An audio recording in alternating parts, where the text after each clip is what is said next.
one way lang po dito, kaya may delikado po dito. Try lang namin balikan. Time check tayo. 5 o'clock ng hapon. Ang okay po dito kung wala kang kasalubong, tawag na may mag-guide sa gabi. Dahil walang rescue sa kasakali. Kami po na sa kasakali.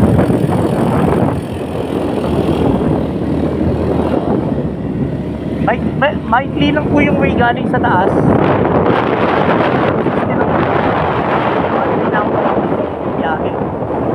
Hindi mo po alam kung kakanan sa kakaliwa. Hindi tayo na balibo na yan kayo pa. Hindi tayo na sana. Sana kami babalik. Buti na lang may good Samaritan pa rin na ano, nag-assist sa amin. Sabi, kaya naman daw, yan laya kami. Yan. Saan nakarating ko kami doon sa Timao. Thank you Lord. Maganda po yung daanan dito, kaya lang one way lang po talaga siya. Mahirap may kasalubong.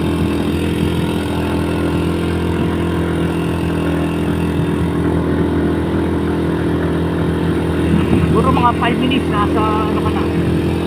Nandun na ka na sa ano, sa 5 to 10 minutes nasa ibabaw ka na. Highway. Nasa highway ka na.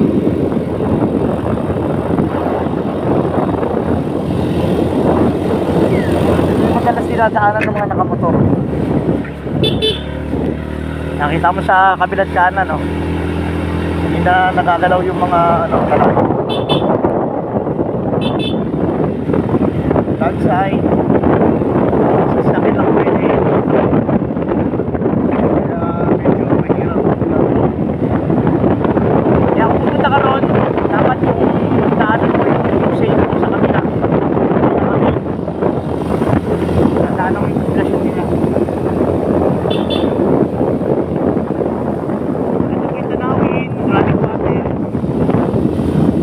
Daanan lang po. Yan, ang pwede ang gitaling.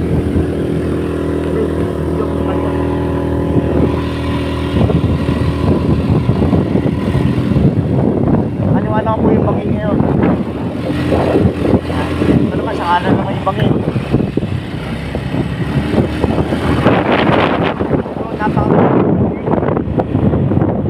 So, ingatan lang po nila yung gabi. Dito mo.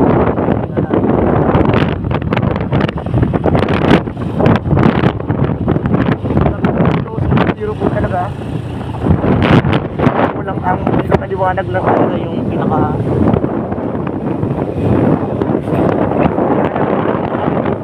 ay nakapagpapit na lalayan.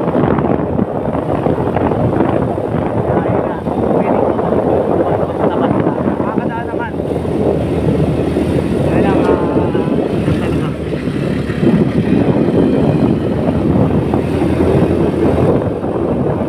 5-10 minutes na ako sa highway.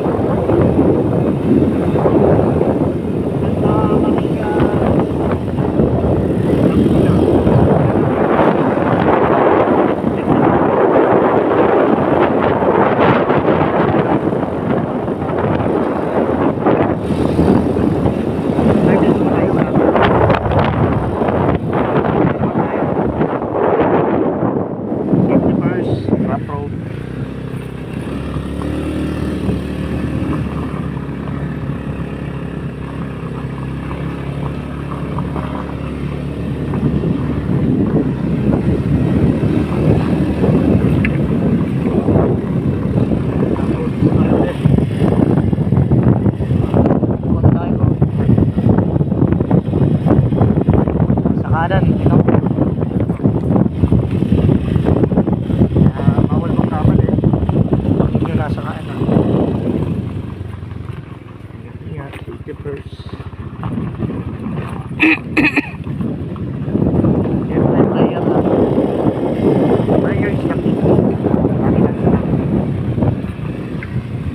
Yung galing ka dito sa taas, puro pababa po yun. Kaya hindi rin advisable kung ang sakyan natin ay mahina sa maamon. Ano yung mga high speed sa mga sakyan. Kung talaga okay naman sa ano, sa main road. Pag maaga pa, walang problema, okay lang kasi at least may rescue tayong pwedeng malagay sa kita-kita mo yung daanan. Pero pag gabi na, katulad itong ginawa namin mali, hindi advisable, hindi kami mapalakaw dun sa yung kagalinang binidyohan, yung lalagarian sana lang. Okay, after rock road ay tayo sa magandang road ulit. Ano po pala ito? Santa Maria Laguna. Paglagpas lang po siya ng Marilaki. Intersection po siya ng Tanay. At halos boundary lang natin siya ng Rizal at saka ng Laguna. Hindi po siya ganong kalayo. Sige po. Shoutout nga pala sa aking sister wife, aking YouTube brother. Follow nyo kami. Angst and Inday, simpleng buhay lang. Simpleng buhay lang po tayo. Putol lang. Kaliwa din, ganda.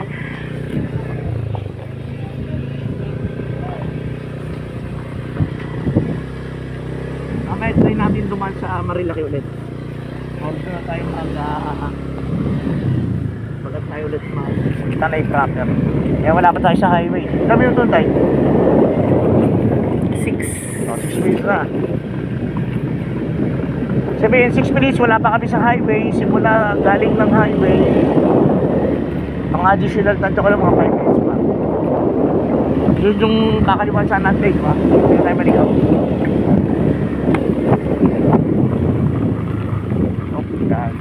Okay, maganda naman ulit yung daanan. Tayo, may nahuli tayong gamit.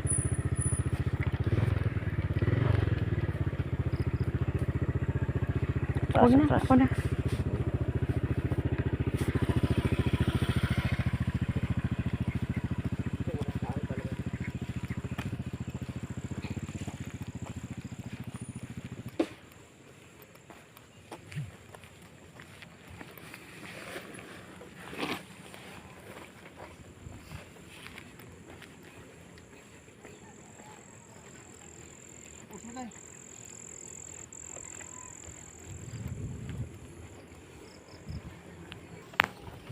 Play.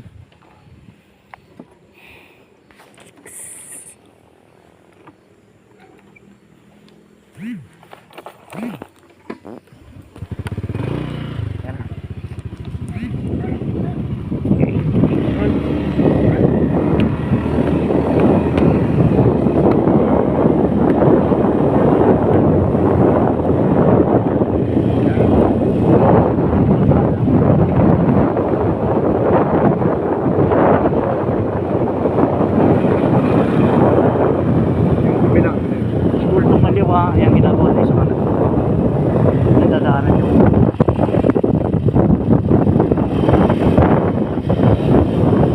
hirap po kasi baka mabulaga kayo pagdating sa dulo. Kasama kayo mga bata kahit na paggabi.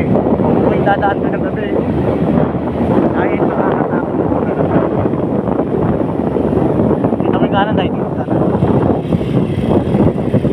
Yung mga dadaan na natin.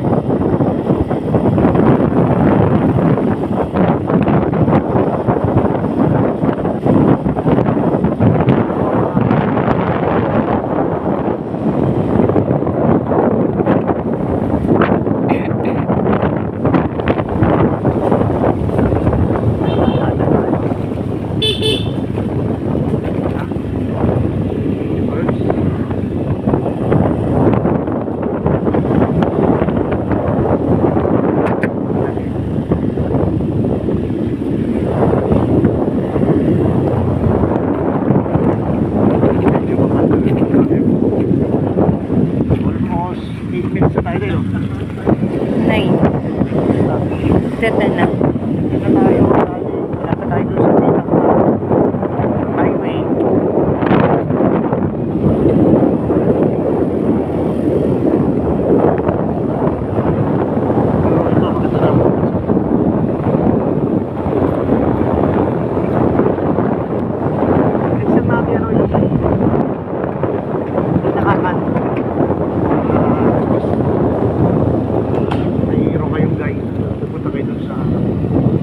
Langaw ka. Pero yung tubig, malinaw. Yung cottage nila 300 lang. Hindi. Yung entrance pala 150 pa rin. Ang may PG pa tapos tayo. Sabi kaya? 10 beach. 10 PG is additional 150? 200. 200. Kaya na, highway na tayo. Kaya video mo tayo. Kaya nandito tayo sa highway. Yan. Ito yung mga palatag na CEG Farm, 200, Munisimo Farm, campsite. Tapos sa kaliwa. Tapos, yung pa kaliwa tayo, ito yung pabalik ng pa Manila. Ito naman po yung kanan ulit. Yan, ito na yung pa-Impanta. Okay, tatawid na tayo sa kabila. Tapos, yan po kayo. Okay, tayo. Yan, po na doon. Okay, going to Makati na tayo ulit. Okay, bye-bye. Love you all. Tatot ko man tayo. Follow nyo kami. Bye! Tangsen Inday, simpleng buhay.